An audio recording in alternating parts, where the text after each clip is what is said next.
हमने last time क्या किया था बच्चे? केमिकल बॉन्डिंग के अंदर हमने सबसे पहले टाइप ऑफ बॉन्ड्स पढ़े, आयनिक बॉन्ड, उसके कैरेक्टरिस्टिक्स, किस तरीके से फॉर्मेशन हो रही है। उसके बाद होते हुए हमने कोवेलेंट बॉन्ड पढ़ा। कोवेलेंट बॉन्ड के बाद हमने पढ़ा कोऑर्डिनेट बॉन्ड, और कोऑर्डिनेट बॉन्ड के थ्रू होते हुए हम पहुंचे थे फॉर्मल चार्ज के ऊपर, है ना। फॉर्मल चार्ज का मतलब हमें समझ में आ गया था, और लास्ट टाइम हमने कुछ क्वेश्चन फॉर्मल चार्ज के किए भी थे। मीनवाइल बीच में ही कहीं लुईस डॉट स्ट्रक्चर्स भी आए थे हमारे पास। आज का जो अपना टॉपिक है वो टॉपिक आएगा जिसके अंदर हम ऑक्टेट रूल के एक्सेप्शंस की बात करेंगे। अब ऑक्टेट रूल के एक्सेप्शंस की बात करने से पहले कोई मुझे ऑक्टेट रूल बताएगा क्या होता है? ऑक्टेट रूल क्या है बच्चा? जो वैलेंस शेल होते हैं उनको कंप्लीट करता है, ये ऑक्टेट रूल था। फिर से और कोई ट्राई करो। 2888। तो ऑक्टेट रूल क्या कहता है? ऑक्टेट रूल ने बेसिकली ये कहा था कि every atom in this universe, specifically हम ये कहें in our periodic table, wants to complete its octet. यही था ना, हर एटम क्या चाहता है कि उसका ऑक्टेट कंप्लीट हो। नियरेस्ट नोबल गैस कॉन्फ़िगरेशन जैसा बनने के लिए उसका ऑक्टेट कंप्लीट होना चाहिए, और उस ऑक्टेट को कंप्लीट करने के लिए इलेक्ट्रॉन्स के आदान प्रदान करना, शेयर करना, जिस मर्जी मेथड से वो करे, अगर उसके पास 8 इलेक्ट्रॉन हो जाएंगे तो वो स्टेबलाइज हो जाएगा। ये हमने छोटी क्लासेस से अभी तक पढ़ा है, हर बार यही देखा है। ऑक्टेट रूल का पहला एक्सेप्शन तो हमारे पास हाइड्रोजन हमने देख ही लिया था। हाइड्रोजन 8 इलेक्ट्रॉन नहीं पोजेस करता। हाइड्रोजन क्या करता है? 2 इलेक्ट्रॉन्स होते हैं, हीलियम जैसा बनता है, स्टेबल होता है कि नहीं? है ना, क्योंकि वो 8 तक पहुंचेगा नहीं, उसको तो पहली शेल में 2 ही इलेक्ट्रॉन से हीलियम जैसा नियरेस्ट नोबल गैस जैसा बन जाएगा। इसी तरीके से बहुत सारे ऐसे एटम हैं, इसी तरीके से बहुत सारे एटम हैं जो कि ऑक्टेट रूल को ओबे नहीं करेंगे। उनको 8 इलेक्ट्रॉन्स की जरूरत नहीं है आउटरमोस्ट शेल में, समझ रहे हो? तो एक्सेप्शन टू ऑक्टेट रूल का मतलब क्या है कि बहुत सारे कंपाउंड, बहुत सारे मॉलिक्यूल्स इस तरीके के बनेंगे जिसके अंदर सेंट्रल एटम का 8 इलेक्ट्रॉन से लेना देना नहीं होगा, और फिर भी वो स्टेबल होगा। उनके बारे में हम बात करते हैं, एक एक करके डिस्कस करते जाएंगे। सबसे पहला हमने जैसे अभी बात करी हाइड्रोजन मॉलिक्यूल। हाइड्रोजन मॉलिक्यूल तो क्लियर है भाई। हाइड्रोजन मॉलिक्यूल हमें पता है, हाइड्रोजन मॉलिक्यूल के लिए क्या रहता है कि H2 में, that is even with the 2 electrons in the outermost shell, वो स्टेबलाइज हो जाता है। फिर आता है incomplete octet of central atom, electron deficient compounds. Electron deficient compound कौन हुए? वो वाले कंपाउंड जिसके अंदर सेंट्रल एटम के पास 8 इलेक्ट्रॉन्स नहीं है बट वो फिर भी स्टेबलाइज है। जैसे एग्जांपल है LiCl। अगर LiCl बनता है तो लिथियम अपना इलेक्ट्रॉन क्लोरीन को देगा, या क्लोरीन का इलेक्ट्रॉन शेयर करेगा, तो भी लिथियम के पास, लिथियम की इलेक्ट्रॉनिक कॉन्फ़िगरेशन कितनी है? एटॉमिक नंबर कितना है लिथियम का? 3। Hydrogen, helium, lithium, electronic configuration पुराने वाले लिखे तो 2 और 1, नए वाले लिखे तो 1s2 2s1। यही हुआ ना। तो अगर ऑक्टेट रूल के हिसाब से चलें तो 2 और 1 के हिसाब से अगर ये एक इलेक्ट्रॉन यहाँ पे लिथियम का अगर इसने शेयर भी कर लिया तो क्या कुछ फर्क पड़ा? इसका ऑक्टेट तो फिर कंप्लीट नहीं हुआ, है ना। ऑक्टेट तो फिर कंप्लीट नहीं हुआ। उसके बाद आता है BeH2। सेम कहानी BeH2 के लिए होता है, सेम कहानी BeCl2 के लिए होती है, और सेम ही स्टोरी BH3 के लिए होती है। जैसे BH3 का अगर तुम एग्जांपल देखो तो BH3 के लिए क्या किया हुआ है? बोरोन का एटॉमिक नंबर क्या है? Hydrogen, helium, lithium, beryllium, boron 5, 2 और 3। फर्स्ट शेल में 2, आउटरमोस्ट शेल में 3। तीनों इलेक्ट्रॉन्स हाइड्रोजन के साथ शेयर करे हुए हैं। अगर हाइड्रोजन के साथ शेयर भी किए तो ये नंबर ऑफ इलेक्ट्रॉन्स गिनना जरा, कितने आ रहे हैं? जो टोटल शेयर्ड इलेक्ट्रॉन्स हैं कितने आ रहे हैं? 1 2 3 4 5 और 6। ये तो 6 इलेक्ट्रॉन्स हुए, आउटरमोस्ट शेल में 8 तो फिर भी नहीं हुए, और उसके बाद भी BH3 क्या रहता है? स्टेबल रहता है। तो ये भी ऑक्टेट रूल ओबे नहीं कर रहे, है ना।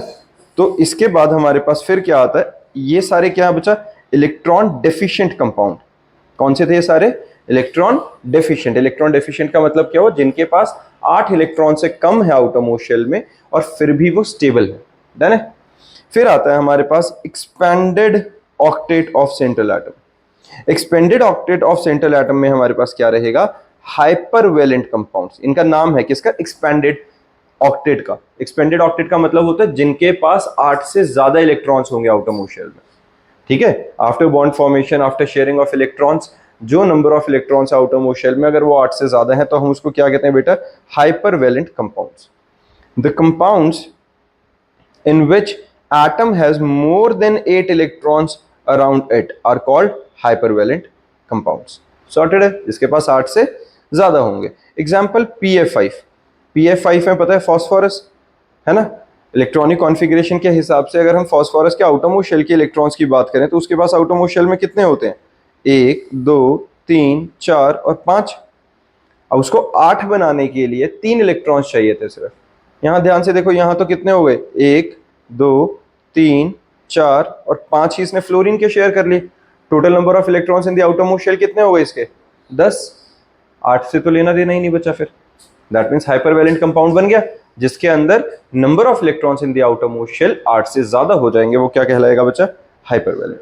डन है, ये PF5 का बॉन्ड बन गया हमारे पास। Same goes for IF7, same goes for SF6।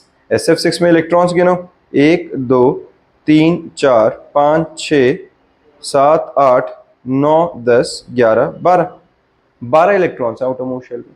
समझ में आ रही है ये। तो ये जितने भी हम बात कर रहे हैं हाइपरवैलेंट में, ये सारे वो कंपाउंड्स हैं जिसके अंदर सेंट्रल एटम के पास 8 इलेक्ट्रॉन से ज्यादा हैं।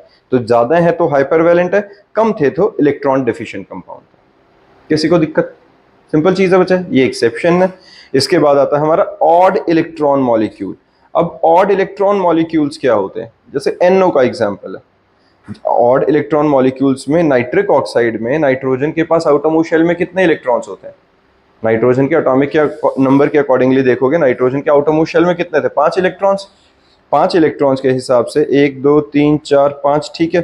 अब ये ऑक्सीजन के साथ बॉन्ड बना रहा है NO बनाते हुए, कितने हो गए, 5 इसके थे और 2 इसने ऑक्सीजन के शेयर भी कर लिए, तो नंबर ऑफ इलेक्ट्रॉन्स कितने हुए टोटल, 7। 8 तो फिर नहीं हुए, ऑक्सीजन के 8 हो गए हैं, लेकिन नाइट्रोजन के पास अभी भी 7 इलेक्ट्रॉन्स हैं सिर्फ नाइट्रिक ऑक्साइड में। नाइट्रोजन डाइऑक्साइड में देखो, और नाइट्रोजन डाइऑक्साइड के अंदर जिस टाइम पे हम देख रहे हैं तो यहाँ पे देखो नाइट्रोजन के आउटरमोस्ट शेल में 1 2 3 4 और एक ये इलेक्ट्रॉन 5वां। अब प्लस क्यों है, इसने अपना इलेक्ट्रॉन क्या कर दिया, ऑक्सीजन को डोनेट कर दिया। अगर डोनेट किया है एक इलेक्ट्रॉन तो ये ऑक्सीजन के ऊपर आ गया नेगेटिव, इलेक्ट्रॉन क्लाउड पूरा उसके साथ शेयर हुआ है। तो 5 इलेक्ट्रॉन में से ये दोनों इलेक्ट्रॉन किसके थे, नाइट्रोजन के, शेयर लेकिन ऑक्सीजन के साथ भी हो, ऑक्सीजन स्टेबल, इसीलिए ऑक्सीजन पे नेगेटिव, नाइट्रोजन पे पॉजिटिव।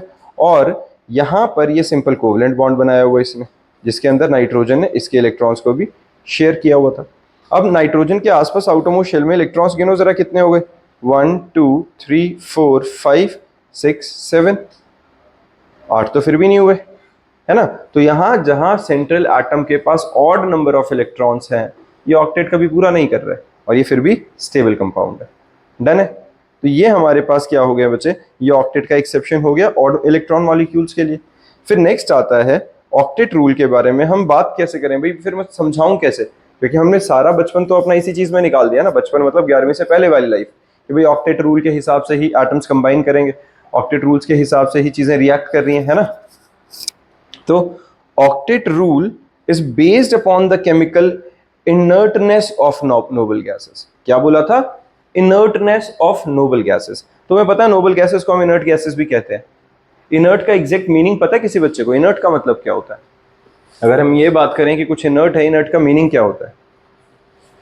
नहीं, इनर्ट का मतलब होता है जो और लोगों से इंटरैक्ट नहीं करना चाहता, जो और एटम्स के साथ रिएक्ट नहीं करना चाहता, उसका इनर्ट बिहेवियर, इंट्रोवर्ट, ठीक है, जो आपस में किसी और के साथ उसको लग रहा है कि जरूरत ही नहीं है। और इसी वजह से हम कहते हैं कि एक एटम ऑक्टेट रूल को ओबे करेगा, क्योंकि नोबल गैस इलेक्ट्रॉनिक कॉन्फ़िगरेशन के हिसाब से उनके आउटरमोस्ट शेल में 8 इलेक्ट्रॉन्स होते हैं नोबल गैसेस के। और अगर नोबल गैसेस के आउटरमोस्ट शेल में 8 इलेक्ट्रॉन है, इसका मतलब वो इनर्ट बिहेव करेंगे, मतलब वो किसी से रिएक्ट नहीं करेंगे।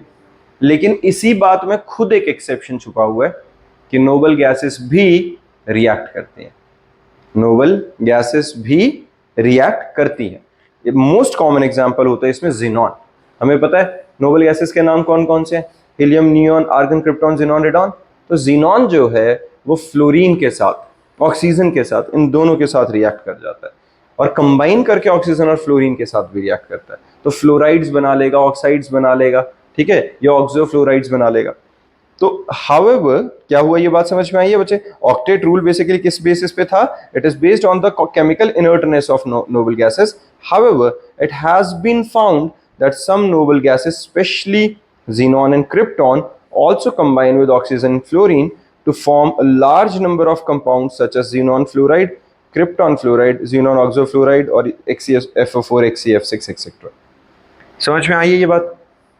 किसी बच्चे को इसमें परेशानी? It cannot explain the relative stability of molecule in terms of the energy. तो ऑक्टेट रूल में हमने एनर्जी के बारे में तो बात ही नहीं करी, हमने तो सिंपल ये बात करी 8 इलेक्ट्रॉन है, स्टेबल है, नहीं है तो नहीं है। लेकिन वहां पे एक्चुअल में एनर्जी जिसके बेसिस पे इनवर्सली रिलेटेड है स्टेबिलिटी, एनर्जी जितनी हाई स्टेबिलिटी उतनी कम, उसके बारे में यहाँ पे कोई ऑक्टेट रूल के अंदर डिस्कशन नहीं था, और उसी की वजह से ये कुछ एक्सेप्शंस आए हैं मॉलिक्यूल्स के अंदर। डन है, याद रखेंगे बच्चा, ये इंपॉर्टेंट है। ऑक्टेट रूल के अंदर जो एक्सेप्शंस हैं जिसमें तुम्हारे इलेक्ट्रॉन डेफिशिएंट, फिर ये अपना एक्सपेंडेड ऑक्टेट जो कि हाइपरवैलेंट है, और इलेक्ट्रॉन मॉलिक्यूल्स हैं, ये सब। और इनका मेन रीजन क्या रहता है, क्योंकि ये जो ऑक्टेट रूल होता है it is based on the inertness of noble gases, जो कि खुद अपने आप में गलत क्राइटेरिया है, क्योंकि हमें पता है नोबल गैसेस में से भी ज़ीनॉन और क्रिप्टॉन स्पेसिफिकली रिएक्टिव गैसेस हैं हमारी, जो कि ऑक्सीजन और फ्लोरीन से रिएक्ट कर जाते हैं। समझ में आई ये वाली बात? फिर आता है अब अपने पास बच्चा ऑक्साइड्स। ऑक्साइड्स क्या है?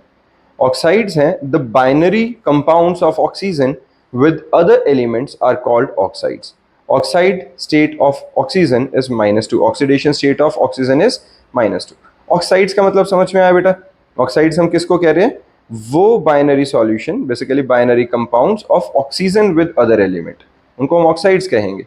जैसे सिंपल सा मेटल ऑक्साइड्स 10th क्लास में हमने पढ़ा था कि मेटल ऑक्सीजन से रिएक्ट करता है तो क्या बनाता है? मेटल ऑक्साइड बनाता है। क्यों? मेटल या कोई भी एलिमेंट अगर जो ऑक्सीजन से रिएक्ट करेगा तो जो बनने वाला कंपाउंड होगा उसका मिला जुला के हमने एक कैटेगरी दे दिया उन्हें कि उन सबको हम क्या कहेंगे? ऑक्साइड्स। जैसे क्लोरीन से रिएक्ट करेगा तो हम उन सबको क्लोराइड्स कहेंगे, फ्लोरीन से रिएक्ट करेगा तो फ्लोराइड्स कहेंगे, ऑक्सीजन से रिएक्ट करेगा तो ऑक्साइड्स कहेंगे। सिंपल बात है ये, ठीक है। अब है एसिडिक ऑक्साइड्स। एसिडिक ऑक्साइड्स क्या है बेटा? The oxides which combine with water to give acid are called acidic oxides. वो वाली ऑक्साइड्स जिनको अगर मैं पानी में डिसॉल्व कर दूंगा तो उनका पीएच लेवल 7 से कम हो जाएगा, एसिडिक कैरेक्टर आ जाएगा, उन ऑक्साइड्स को हम क्या कहते हैं कि एसिडिक ऑक्साइड्स हैं। These are generally the oxides of non metal. ये भी हमने 10th क्लास में मेटल नॉन मेटल चैप्टर में पढ़ा था कि non metallic oxides are acidic in nature, याद है? फिर आता है अब जैसे ये SO2 plus water gives H2SO3 that is sulphurous acid. Clear है ये? समझ में आया बच्चा? Carbon dioxide plus water give carbonic acid. अब यहाँ पे कार्बन क्या था हमारा? Non metal. सल्फर क्या था? Non metal. ऑक्सीजन से कंबाइन करेंगे, नॉन मेटालिक ऑक्साइड्स बनी, वाटर में जैसे ही घोला तो सल्फ्यूरस एसिड और कार्बोनिक एसिड रिस्पेक्टिवली बन गए हमारे पास। डन है? अब आता है बेसिक ऑक्साइड्स। बेसिक क्या होंगे बच्चा? वो वाली ऑक्साइड्स जिनको अगर हम वाटर में डिसॉल्व करेंगे तो वो बेसिक सॉल्यूशन देंगे। दैट मीन सॉल्यूशन का पीएच लेवल जो होगा वो 7 से ऊपर होना शुरू हो जाएगा। तो और बेसिक ऑक्साइड्स कौन से देते थे? मेटल के, है ना? Metal oxides are generally basic in nature, तो these are mostly oxides of metal. अगर जैसे मेटल ऑक्साइड्स की मैं बात करूँ, Na2O की बात करूँ, MgO की बात करूँ, सोडियम ऑक्साइड्स हो गए, मैग्नीशियम ऑक्साइड हो गए, आयरन ऑक्साइड्स हो गए, इन सबको अगर जो मैं वाटर के अंदर डिसॉल्व करूंगा तो जो सॉल्यूशन मिलेगा हमें वो बेसिक इन नेचर मिलेगा। डन है? चलो अब हमारा नेक्स्ट टॉपिक आता है बेटा बॉन्ड पैरामीटर्स। बॉन्ड पैरामीटर्स के लिए बॉन्ड समझ में आता है अब हमें था क्या? बॉन्ड हमने डिस्कस किया था कि बॉन्ड बेसिकली क्या होता है। जिस टाइम पे इलेक्ट्रॉन क्लाउड शेयर होता है आपस में, जिस टाइम पे इलेक्ट्रॉन क्लाउड की या इलेक्ट्रॉन की शिफ्टिंग होती है, तो उससे दो एटम्स अगर एक दूसरे के साथ एसोसिएटेड हैं, जुड़े हुए हैं, तो एक दूसरे का इलेक्ट्रॉन क्लाउड एक दूसरे के साथ शेयर कर रहे थे। During that sharing of that electron cloud हम उसको ड्रॉ करते हुए क्या मानते हैं कि एक इलेक्ट्रॉन यहाँ, एक इलेक्ट्रॉन यहाँ, और बीच की उसकी लेंथ आ गई। अब पैरामीटर्स क्या होते हैं? बॉन्ड पैरामीटर्स होंगे उस जो दो इलेक्ट्रॉन्स के बीच का डिफरेंस है, जहां तक दोनों एटम के इलेक्ट्रॉन क्लाउड एक दूसरे के न्यूक्लियस के इन्फ्लुएंस में घूम रहे हैं ऐसे। तो ये जो कॉमन एरिया दिख रहा है बीच में आ रहा है बार बार, जो इंटरसेक्शन जैसा बन रहा है सेट्स के अंदर जैसे बनाते थे, तो ये जो इंटरसेक्शन वाला पार्ट है ये बॉन्ड बन गया एक तरह से। अब इस बॉन्ड के अंदर इस बॉन्ड की लेंथ कितनी है, इस बॉन्ड की स्ट्रेंथ कितनी है, अगर जो मल्टीपल बॉन्ड्स है तो उनके बीच में एंगल्स कितने हैं, उन सबको मिला जुला के जो बॉन्ड की बेसिकली मेजरमेंट के बारे में बात करेगा उनको हम क्या कहते हैं? पैरामीटर्स। तो बॉन्ड पैरामीटर्स में सबसे पहला पार्ट आता है बच्चा बॉन्ड लेंथ। नाम से समझ में आ रहा है बॉन्ड लेंथ, बॉन्ड की लेंथ। अब जब बॉन्ड की लेंथ की बात करते हैं ये क्या आता है, the distance between the nuclei of two bonded atoms in a molecule is called bond length. मतलब यहां देखो, ये दिख रहा है सबको, यहाँ पे दो एटम्स है बेटा, एक ब्लैक वाला और एक रेड वाला, और एक ब्लैक, जो ब्लैक वाले का रेडियस है वो क्या, आर बी, रेड वाले का रेडियस क्या है, आर ए। तो ओवरऑल बॉन्ड लेंथ क्या हुई, दो न्यूक्लियस के बीच का डिस्टेंस। दो एटम्स अगर एक दूसरे के साथ कंबाइन कर गए हैं तो वो जो न्यूक्लियस के बीच का डिस्टेंस रहेगा उसको हम क्या कहेंगे, बॉन्ड लेंथ। ठीक है, तो हमारे पास जो बॉन्ड लेंथ है वो टोटल कितनी आ गई, R A plus R B. किसी को परेशानी, डन है। फिर आता है हमारे पास factors affecting the bond length. अब देखो पहले ये लिख लो बच्चा, बॉन्ड लेंथ की अदरवाइज जो वैल्यू होती है, 1 angstrom is equal to 10 raise to the power minus 10 metre, 1 picometre is equal to 10 raise to the power minus 12 metre. तो हमारे पास जो बॉन्ड लेंथ रहेगी वो मेनली पिकोमीटर और एंगस्ट्रॉम के अंदर ही हम देंगे उसकी वैल्यू को। ठीक है, किसी बच्चे को परेशानी, चलो भाई अब हो गया। अब देखो, अब हमारे पास है बच्चा बॉन्ड मल्टीप्लिसिटी। बॉन्ड मल्टीप्लिसिटी का मतलब क्या हुआ, अगर हम बात कर रहे हैं यहाँ पे बॉन्ड मल्टीप्लिसिटी, बॉन्ड मल्टीप्लिसिटी में क्या होगा बच्चा, सिंगल बॉन्ड, सिंगल बॉन्ड क्या होता है, जब दो इलेक्ट्रॉन्स एक दूसरे से कंबाइन करेंगे, फिर डबल बॉन्ड और फिर ट्रिपल बॉन्ड। तो जो सिंगल बॉन्ड होगा उसकी लेंथ सबसे ज्यादा होगी, डबल वाले की उससे कम होगी, ट्रिपल वाला सबसे छोटा होगा लेंथ में। बात समझ रहे हो, जितना ज्यादा नंबर ऑफ बॉन्ड्स होंगे, जितने ज्यादा मल्टीप्लिसिटी ज्यादा होगी, बॉन्ड लेंथ उतनी कम होती जाएगी। ठीक बात है, तो bond length is inversely proportional to multiplicity. Single bond सबसे लंबा, डबल बॉन्ड छोटा, ट्रिपल बॉन्ड सबसे छोटा। ठीक है, और उसके पीछे अगर रीजन भी समझने की कोशिश करो तो सीधी सी बात है, सिंगल बॉन्ड के अंदर सिर्फ दो इलेक्ट्रॉन। हमारा बच्चे नेक्स्ट टॉपिक है bond multiplicity. Bond multiplicity basically क्या है, जिस टाइम पे हमारे पास बॉन्ड सिंगल होगा, डबल होगा या ट्रिपल होगा, इससे ज्यादा होते नहीं, अपने को पता है ट्रिपल बॉन्ड से ज्यादा होगा नहीं। सिंगल बॉन्ड कब होगा, जब दो इलेक्ट्रॉन्स की शेयरिंग है। डबल बॉन्ड कब होगा, जब 4 इलेक्ट्रॉन्स की शेयरिंग है। ट्रिपल बॉन्ड कब होगा, जिस टाइम पे 6 इलेक्ट्रॉन्स की शेयरिंग है। अब एक बात समझो, जितने नंबर ऑफ इलेक्ट्रॉन्स बढ़ते जाएंगे शेयरिंग में, उतनी ही ज्यादा अट्रैक्टिव फोर्सेस बढ़ती जाएंगी। जितनी अट्रैक्टिव फोर्सेस बढ़ती जाएंगी उतने न्यूक्लियसेस क्लोज आते जाएंगे, एटम ज्यादा ओवरलैप ज्यादा करते जाएंगे एक दूसरे को। जितना ओवरलैप ज्यादा करेंगे उतनी ही बॉन्ड लेंथ रिड्यूस होती जाएगी। तो इसका मतलब सिंगल बॉन्ड की लेंथ सबसे लंबी, क्योंकि न्यूक्लियस दूर दूर थे। डबल बॉन्ड की थोड़ी सी कम, ट्रिपल बॉन्ड की सबसे कम। तो जितने नंबर ऑफ बॉन्ड ज्यादा होते जाएंगे, बॉन्ड लेंथ उतनी रिड्यूस होती जाएगी। या बॉन्ड लेंथ हम डायरेक्टली कहें is inversely proportional to multiplicity. Done है। अब हमारे पास आता है बच्चा size of atom. Size of atom सीधा सा, bond length increases with increase in size of atom. Obvious ही बात है, अगर एटम का ही साइज बड़ा होता जा रहा है तो न्यूक्लियस से डिस्टेंस तो वैसे ही बढ़ गया। तो जितना न्यूक्लियस से डिस्टेंस बढ़ेगा, जितना बड़ा एटम होगा उसका रेडियस उतना ज्यादा, जितना रेडियस ज्यादा उतनी बॉन्ड लेंथ ज्यादा, है ना, सीधी बात है। तो जितना एटम का साइज बढ़ता जाएगा, बॉन्ड लेंथ उतनी ज्यादा इंक्रीज होती जाएगी। फिर आता है पी करेक्टर। अब ये बहुत ज्यादा इंपॉर्टेंट पार्ट है यहाँ पे। पी करेक्टर क्या होता है, पी बेसिकली होता है bond length increases with P character increases. पहला बताता हूं पी करेक्टर होता क्या है, और यहां कुछ लिखा है sp3 sp2 sp। तुम्हें अभी ये मीनिंग नहीं पता इनका, क्योंकि ये हाइब्रिडाइजेशन स्टेट के बाद आगे टॉपिक में पता चलेगा। लेकिन फिलहाल मैं इतना बता देता हूं, जब हम sp3 कर रहे हैं तो sp3 के अंदर है क्या, एक s ऑर्बिटल और 3 p ऑर्बिटल। इलेक्ट्रॉनिक कॉन्फ़िगरेशन आती है हमें 1s2 2s2 2p6 3s2 वाली। अब अगर s ऑर्बिटल और s ऑर्बिटल का बॉन्ड बनेगा तो s ऑर्बिटल आ गया, p ऑर्बिटल का अगर बॉन्ड बनेगा तो p ऑर्बिटल आ गया। अब एक s और 3 p ऑर्बिटल मिलके अगर बॉन्ड बनाएंगे, एक s और 3 p ऑर्बिटल मिलके अगर किसी तरीके से बॉन्ड बनाएंगे तो मिला जुला के उसको हम क्या कहते हैं, sp हाइब्रिडाइजेशन स्टेट। अब sp3 में p3 है, s1 है, तो 75% P है, 25% S है, P करेक्टर ज्यादा है। sp2 के अंदर ऑलमोस्ट 33% समथिंग S होगा और बाकी 66 पॉइंट समथिंग परसेंट P होगा। इसमें 50-50% S और P। तो जैसे जैसे sp3 से इस साइड sp तक आते जा रहे हैं, वैसे वैसे P करेक्टर रिड्यूस होता जा रहा है। अब जितना ज्यादा P करेक्टर होगा, बॉन्ड लेंथ उतनी ज्यादा होगी। ठीक है, bond length increases as P character increases. Done है।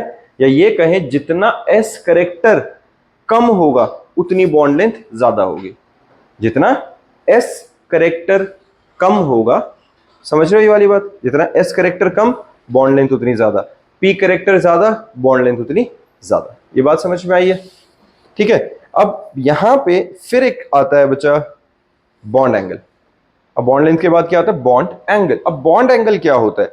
The angle between the orbitals containing bonding electrons pair around the central atom in a molecule और a complex ion is called bond angle.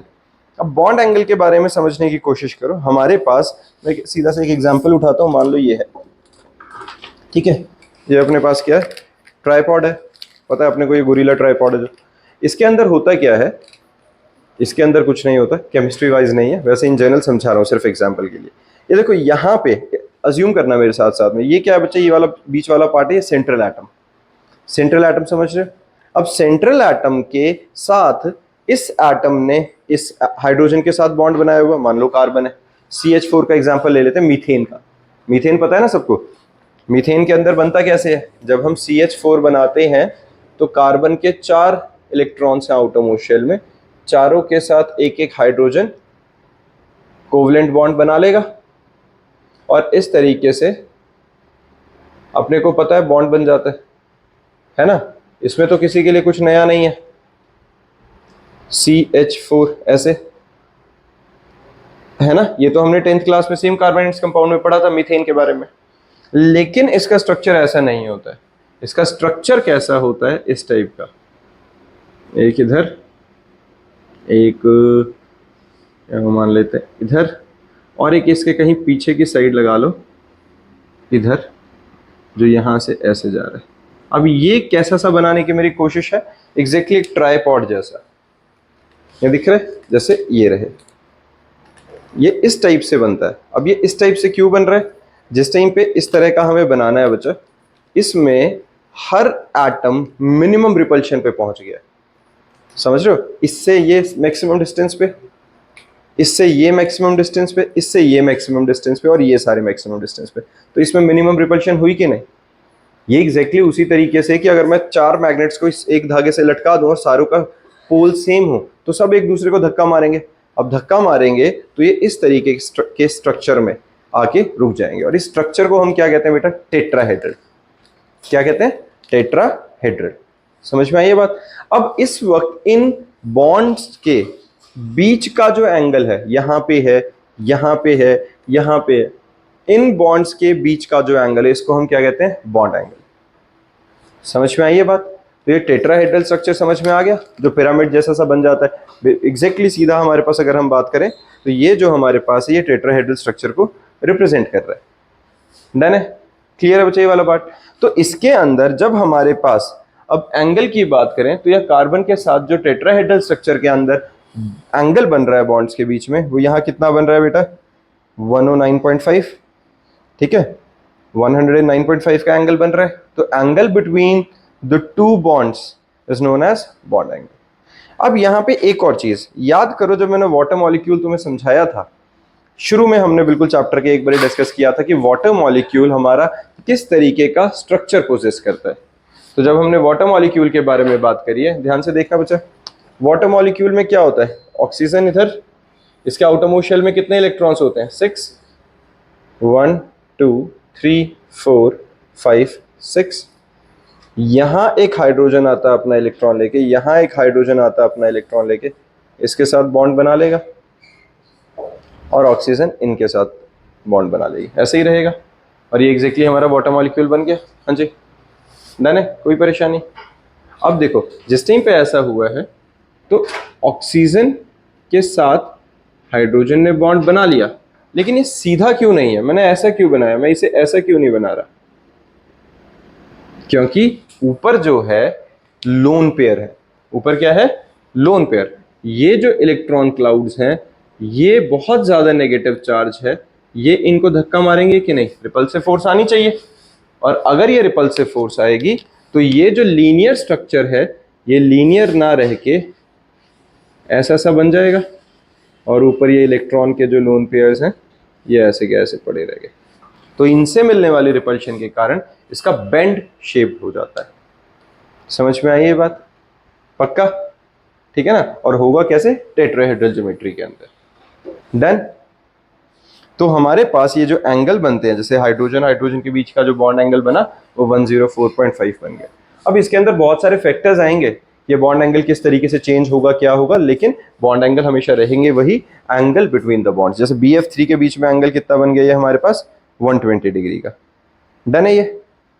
फिर आता है बच्चे bond enthalpy. Bond enthalpy नाम से समझ में आ रहा है, बॉन्ड डिसोसिएशन एंथैल्पी। किसी बॉन्ड के टूटने के लिए जितनी एनर्जी चाहिए, या जब एक बॉन्ड बने तो उस बॉन्ड बनने के वक्त जितनी एनर्जी रिलीज होती है उसे हम क्या कहते हैं? Bond dissociation enthalpy. डन है? ठीक है, नीलाक्ष पीछे ध्यान दो। तो बॉन्ड डिसोसिएशन एंथैल्पी क्या है? It is the amount of energy required to break 1 mole of bond of a particular type between the atoms in a gaseous state.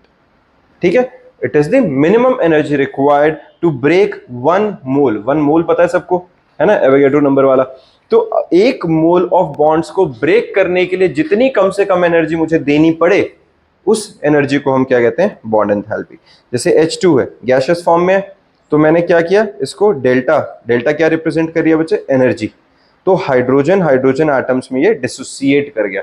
एक H2 का मॉलिक्यूल 2 हाइड्रोजन एटम्स में ब्रेक कर गया है, और उसको ब्रेक करने के लिए मुझे एनर्जी कितनी देनी पड़ी?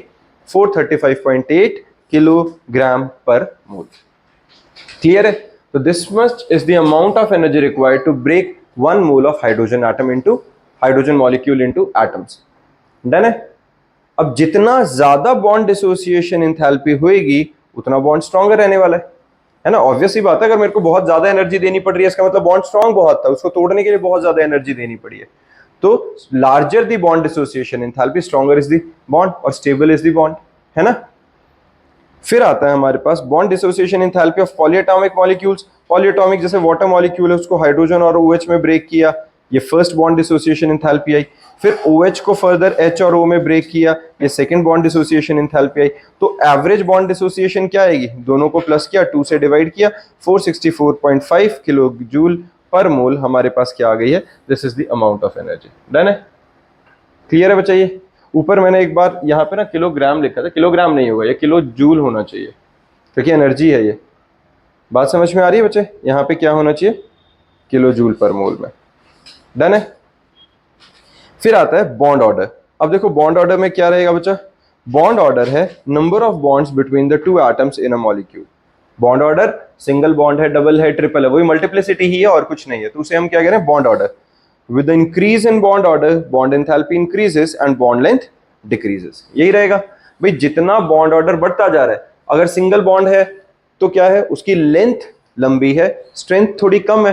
अब अगर यही डबल बॉन्ड आ गया, तो डबल बॉन्ड आ गया तो 4 इलेक्ट्रॉन्स की शेयरिंग की वजह से स्ट्रेंथ बढ़ गई, स्ट्रेंथ बढ़ गई, बॉन्ड लेंथ छोटी हो गई, न्यूक्लियस क्लोज आ गए, और उसकी वजह से उसको बॉन्ड को तोड़ना मुश्किल, तो एंथैल्पी ज्यादा लगानी पड़ेगी। ट्रिपल बॉन्ड हो गया तो बहुत ज्यादा स्ट्रॉन्ग बॉन्ड, बहुत ज्यादा स्ट्रॉन्ग बॉन्ड तो बहुत ज्यादा एनर्जी रिक्वायर्ड होगी उसे ब्रेक करने के लिए। सीधी बात है, जितना बॉन्ड ऑर्डर इंक्रीज होता जाएगा उतनी बॉन्ड डिसोसिएशन एंथैल्पी बढ़ती जाएगी कि नहीं? है ना? सिंपल है चिराग भाई साहब, पता चल रहा है ये? तो bond order is directly proportional to bond enthalpy and it is inversely proportional to bond length. अब हमारा अगला टॉपिक आता है बच्चा पोलैरिटी ऑफ बॉन्ड्स। ये हमने पहले भी डिस्कस किया हुआ है और उसको अब इन डेप्थ पढ़ेंगे, क्योंकि इसी के बेसिस पे अब आगे के सारे टॉपिक हमारे चलने हैं। Bond, polarity of bond basically होता क्या है? पोलैरिटी समझ में आती है सबको? क्या थी, क्या थी? कोई बताएगा पोलैरिटी क्या था बच्चा?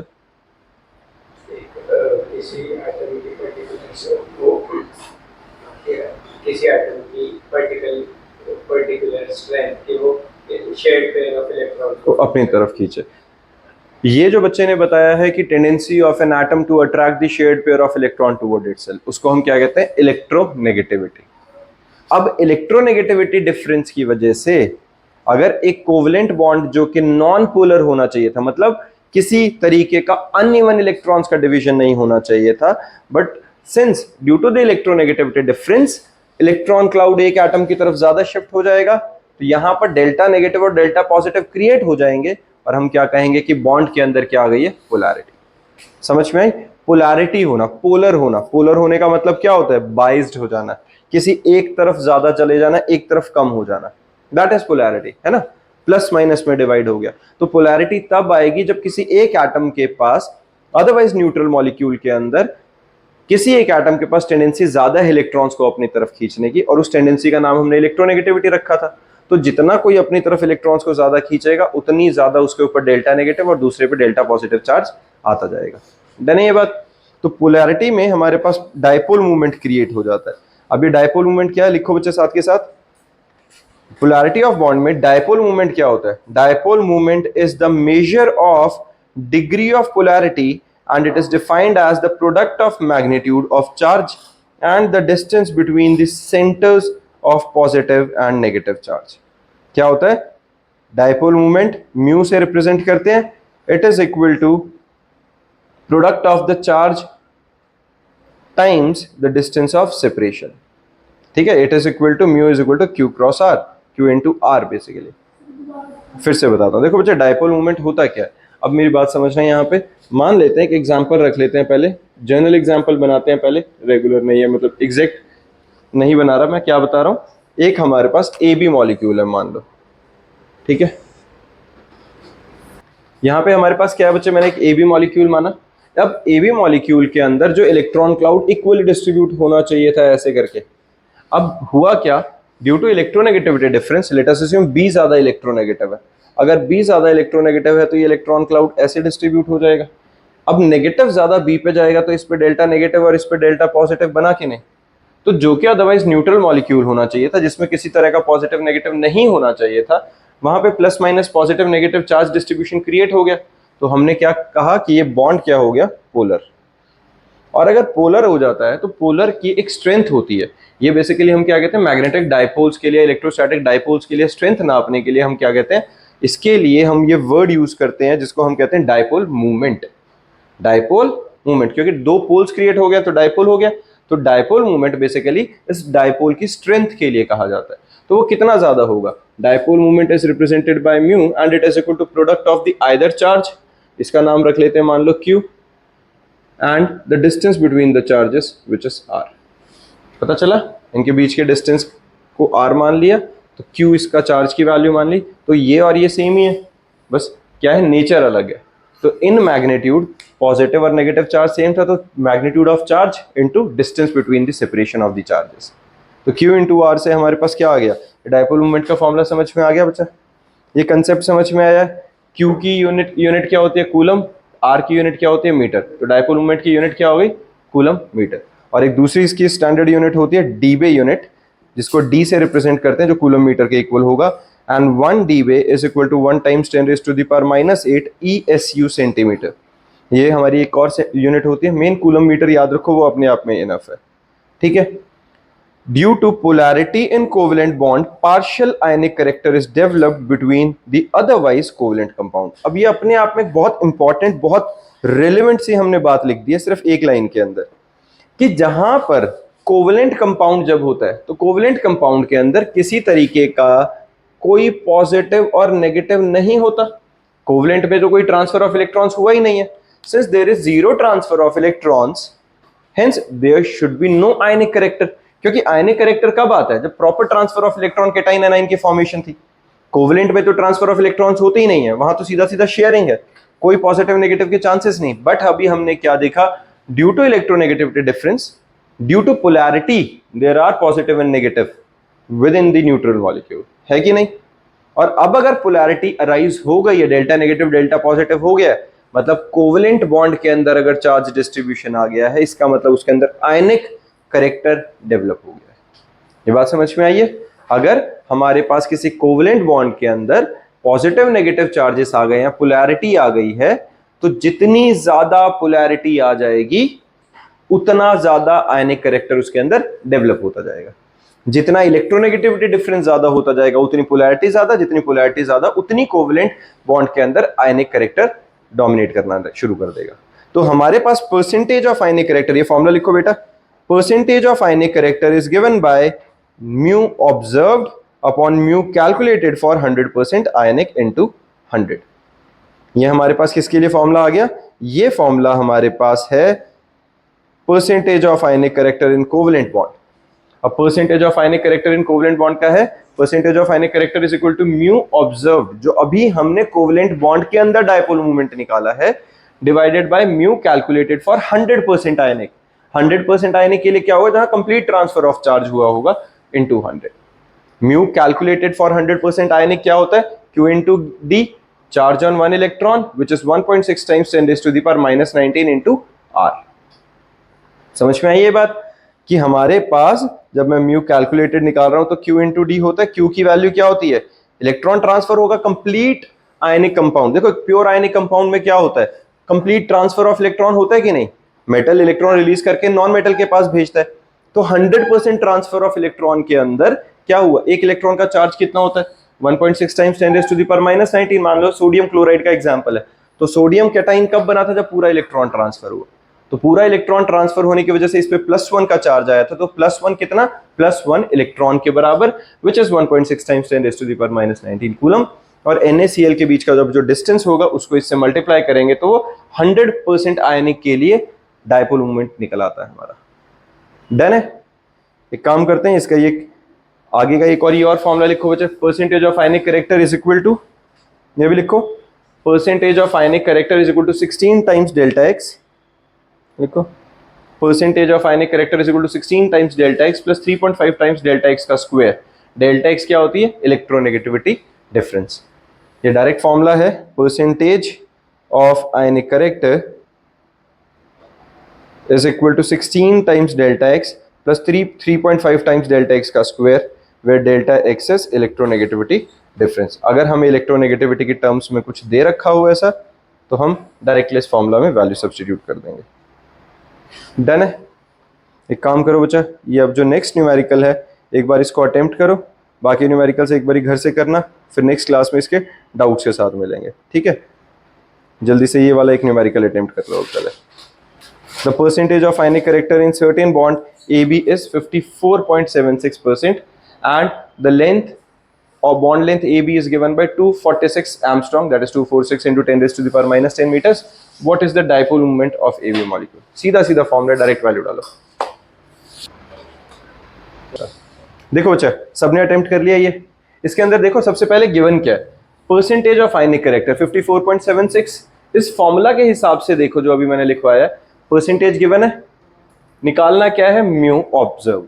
हमें यही बोला है ना, what is the dipole moment, तो ये निकालना है। अब उसके लिए हमें ये भी तो चाहिए, तीन चीजें हैं तो ये भी चाहिए, म्यू कैलकुलेटेड कितना होगा आयनिक के लिए। म्यू कैलकुलेटेड होता है Q into D। Q कितना है, अब जब हमारा AB कंपाउंड बन रहा है, AB के अंदर एक इलेक्ट्रॉन का अगर ट्रांसफर हुआ होगा, R हमें गिवन है 1.6 into 10⁻⁻19 into R की जगह 2.246 टाइम्स 10⁻⁻10 मीटर डाल दूं, तो मेरे पास mu calculated for 100% ionic compound आ जाएगा कि नहीं, इकलौती अननोन वैल्यू रहेगी। म्यू कैलकुलेटेड फॉर 100% आयनिक, सबसे पहले तो ये निकाल लेते हैं, ये कितना निकलेगा 1.6 into 10⁻⁻19 into R जो कि 246 into 10⁻⁻10 था। डन, ये बात समझ में आई है। Q into R से ये हमारे पास म्यू कैलकुलेटेड निकल गया। Percentage of ionic character observed is equal to mu observed over calculated into 100, यही था, है ना। तो म्यू ऑब्जर्व्ड कितना निकलेगा, रीअरेंज करा, percentage of ionic character into mu calculated upon 100, cross multiply करके रीअरेंज ही किया सिर्फ। सारी वैल्यूज हमारे पास ऑलरेडी गिवन है, वैल्यू सब्स्टिट्यूट करो एंड गेट द रिजल्ट्स। बात समझ में आई, ठीक बात है बच्चा। इसी के साथ बाकी ये जो आगे के न्यूमेरिकल्स हैं, सारे न्यूमेरिकल्स बच्चे तुम्हें सबको करके आने हैं, नेक्स्ट क्लास के अंदर हम इसके डाउट्स के साथ मिलेंगे। Done.